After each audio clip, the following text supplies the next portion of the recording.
Hey, what's up, guys? It is 2022, so happy new year. Today, we're going to be reviewing a Tesla Model 3 Performance.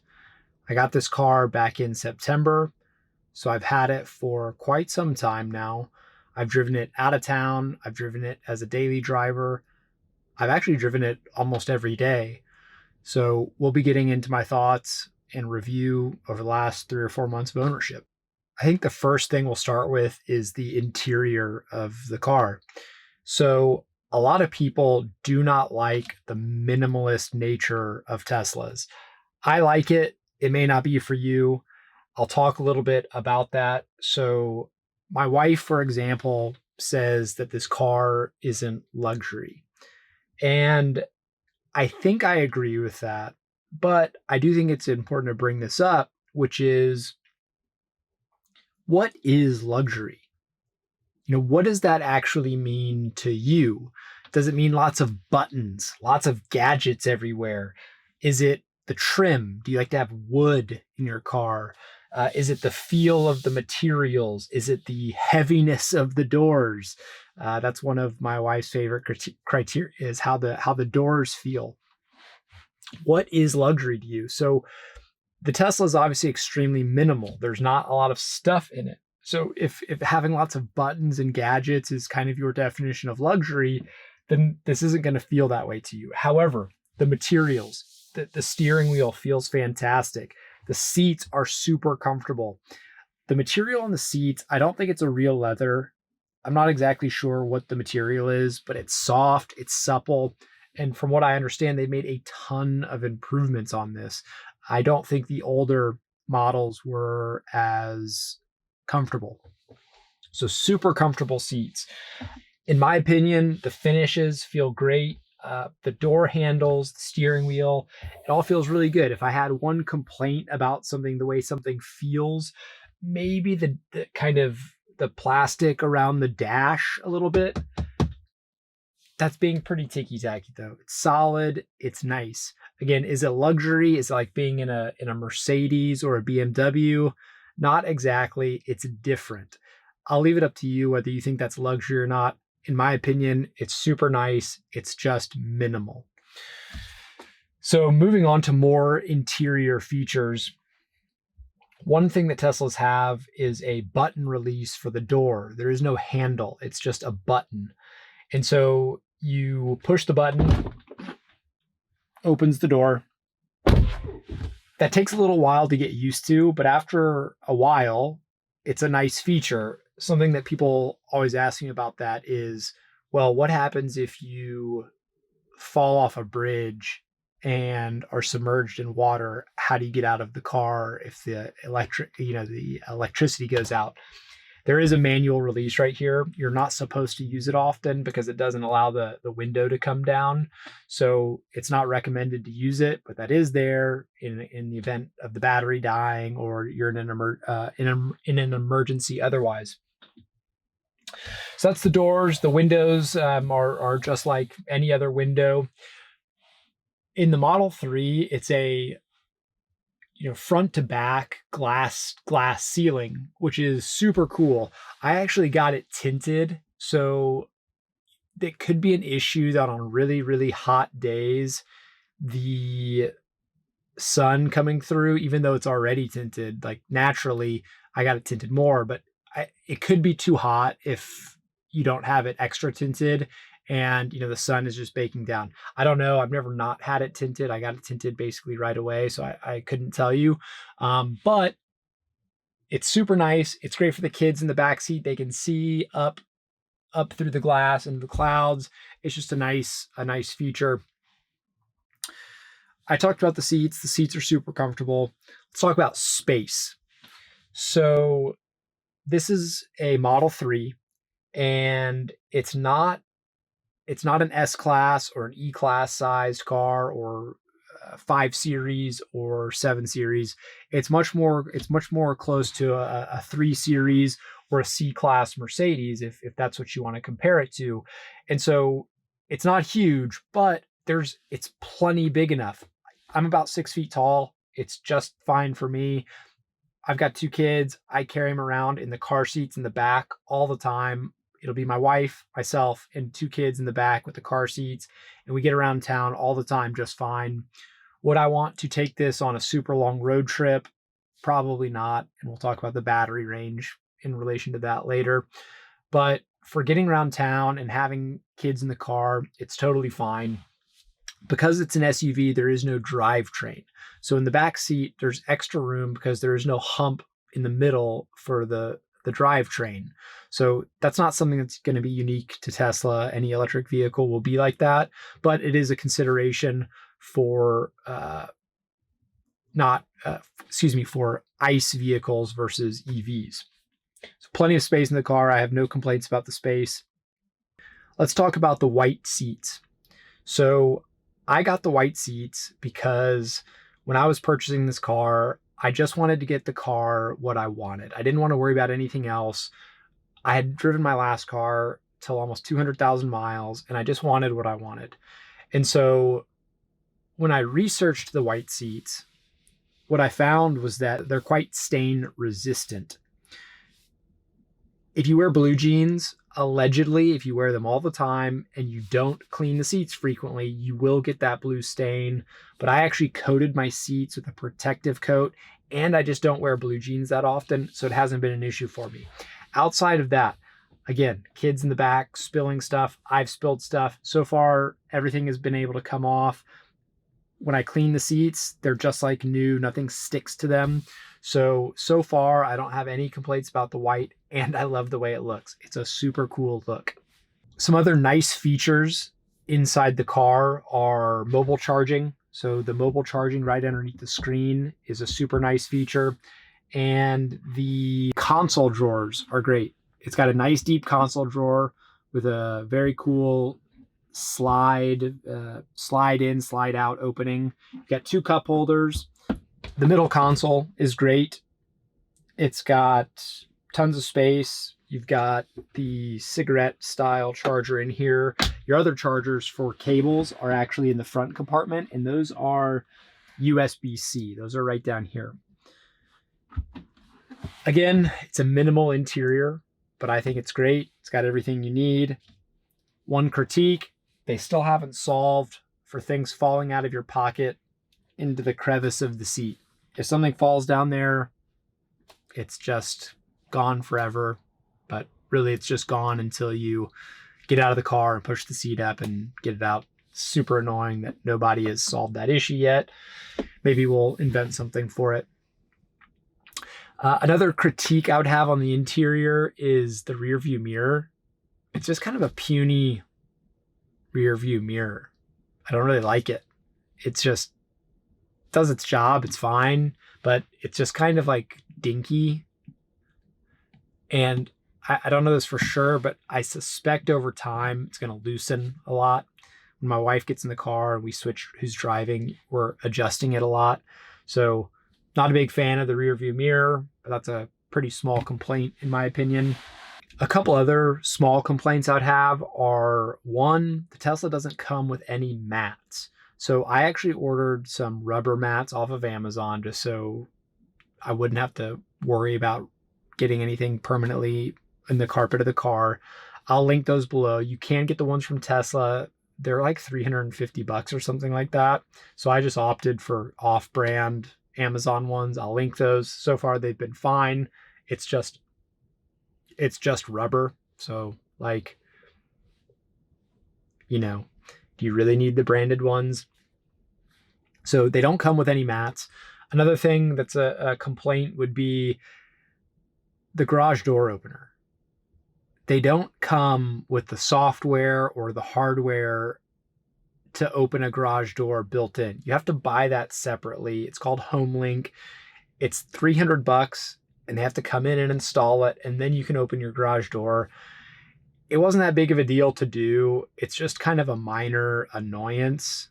Like, put the garage door opener in the car already. Don't make us buy that. It's only $300. Just put it in the price of the car. I don't think anyone's going to care that you do that.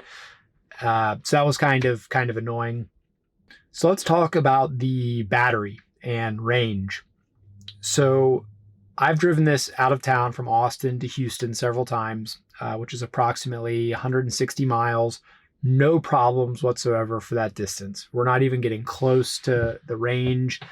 The listed range for this, I want to say it's about 315, 320 miles. My battery, when it's fully charged, is already down to 310. However, you have to understand that when it gives you the range, it's more or less giving you a range for optimal driving, assuming that you're going to drive efficiently. And that has to do with speed and other factors as well. However, on my drive to Houston, I end up using about 40 more miles in energy consumption than the software told me I would. I was driving probably 85 miles an hour, so I was going a little fast, but not crazy fast. It's not like I was driving dangerously, but I do think that was too fast to be maximally efficient. So look, do I think the Model 3 is a great car for road trips? No, I don't think you need to be taking super long road trips in it. You can. It's not that you can't. It's just not really, in my opinion, what it's made for. I use it for a commuter car, and that's really where it seems like it's optimally suited for. Once you get to a trip that's maybe 250 miles, you're really going to need to plan around superchargers. If range anxiety is a thing, that's when you're going to start being a little worried about it. So any more than that, or excuse me, about 250 miles, that's when you're going to want to start planning around stopping at superchargers to get some juice or stopping overnight or whatever. In regards to the screen in the Model 3, I'm not going to go too far into the different features. They actually just updated the software, and it's a fantastic update, by the way. But I'm actually going to link another video that I think does a really good job of talking about the features on the screen. But what I'll say here is that it's super responsive and it feels like you're on an iPad. I'm sure Tesla doesn't really want to be compared to Apple, but when it comes to user experience, the whole car is Apple-esque in its function. To elaborate on that a little bit more, software in every other car I've been in sucks. I was just in a 2022 Mercedes and the software was terrible. BMW software, terrible. Our other car is a Kia Telluride, and I love the Kia Telluride. It's great. Software, not so good. The Tesla software is like being on an iPad. It's obviously a different operating system, but it's spunky. When you click stuff, it changes immediately. It's super snappy. The Tesla navigation is the only navigation I use in car. Every other car I'm in, I use my phone because the software sucks in every other car. And so I use the navigation on the Tesla. I don't use it on anything else. I can watch YouTube when I'm parked, play games when you're parked, do all these different things. It's really cool. Link in the description for a more in-depth review of the software itself. But just know that it's super responsive. The user design, user experience of it is super crisp and snappy. Adding to the user experience of the car, again, it's Apple-esque in that regard. And there's little features and quirks of the car that are just, there's nothing that tells you to do it. You just learn it and it becomes like second nature. So for example, putting the car into autopilot is just a double tap down on the stick. Little things like that are all around the car, and that's how you operate the car. There's like little things you do and you just learn them as you have the car. On the screen, one thing I will say about the screen is that it's very glossy. So if the sun is shining on it, there is some glare. I actually put a matte protector over it. Again, link in the description for that. I got it on Amazon. I think it was like $20 or something. It's nice, but it really gives the screen this nice matte finish. I'm not sure how much you can see it in the video, but it really removes the glare. And so far, I haven't noticed any impact on the actual function of the screen. So that's been really good so far. So let's talk about driving this vehicle. It's hard to say anything other than amazing. Driving this car is so much fun. It goes 0 to 60 in 3.1 seconds. Again, this is the Model 3 Performance. I'm not quite sure what the specs are on the other models, but they're still pretty quick. I think 4 and 5 seconds maybe. So that's still pretty fast for most people. But 3.1 seconds is really, really, really fast. That is Ferraris, Lamborghinis, Porsches. You are beating most of those off the line. The torque that you get and horsepower that you get, after 60 miles an hour, 6100, it's fast. Is it the fastest there is? I don't know, but I mean, it is. This thing moves, and it moves quickly. So it's a ton of fun to drive. I drive it every day. I love driving it. It's just fantastic. It's all-wheel drive, so you don't get any slippage. The AI in the wheels is fantastic. I don't think I've ever lost traction a single time even. It really, really gets up and goes. And so when you think about the price of this car, when I bought it, it was, I want to say I paid just under 70 with full self-driving. So without full self-driving, it would have been 59 and some change. For that price point to get a car this fast, I mean, you could easily spend $400,000 on a Lamborghini or Ferrari. This car is still going to beat you off the line. I'm not saying that 0 to 60 is the end all be all. There's other factors, of course. And I certainly still love Ferraris and Lamborghinis. I'm not suggesting that this is superior to those cars, but it is just faster. And so for a driving experience in that regard, it's actually quite affordable when you think about it that way. I didn't buy this for that reason. Like I said, I just wanted the car I wanted. And so if I'm going to be driving this all the time, I just wanted the performance model. But anyway, it is a ton of fun to drive. I cannot stress enough. Everyone that's driven is like, oh my gosh, I can't. It's like, I mean, this thing is a freaking missile. It zips. The exterior of this car, I got it in all white. At the time when I bought this, white was the base model. So that was the price that you didn't have to pay extra for a different color at the time I bought this. I think now it's actually like a gunmetal gray or silver. But anyway, there's a lot of white Teslas. So what I actually ended up doing is wrapping this car with a PPF, a paint protection film. The brand I used is called Expel, and I got the Stealth wrap. So my car is actually a matte finish now with the wrap. It's matte white.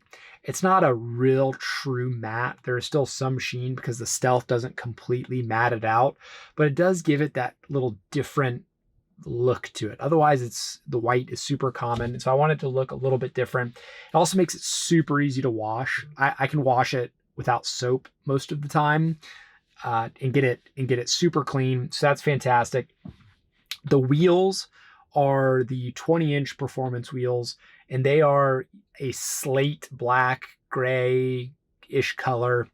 And one thing, a critique of those wheels, you've really got to know this. Anytime you touch a curb with your wheels, you are going to scrape your rims. The tire does not stick out further than the wheel does, so you will get curb rash if you touch the curb at all. I got curb rash on my very first day owning the vehicle, and that was a heartbreaker.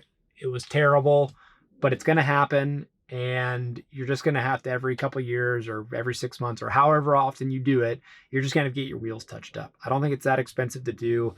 You can buy kits to do it at home off of Amazon as well. You can buy kits to do that. You can even get wheel protectors, but come on, wheel protectors? I'm just not going to do that. So you got to pay attention to that. Also on the wheels, it's got the red brake calipers.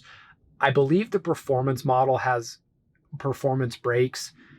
I don't know exactly what the specs are performance-wise, about how those are, how much better they are. I assume they stop quicker and apply more braking force. But when it comes to braking in this vehicle, you can turn on regenerative braking, which means you use the battery-powered engine to slow the car, and it helps recharge the battery when you're braking. This also saves your brakes because you're not using the brake calipers, squeezing a disc. to to brake the car, or slow down the car. So you actually end up saving your brakes. When I'm driving around town, I barely use my brakes, barely. So it's super nice in that regard. In fact, when I get into other cars, I oftentimes forget that I have to brake. Overall, this is a sharp looking vehicle. It's got all the features that I needed in a car. I think the interior and the minimalist design is fantastic. It's super fun to drive. It looks great. And overall, I just love this car. I really do. It's my favorite car I've ever had. I can't really give it high enough praises. Any of my critiques are pretty minor. Apart from that, I freaking love it.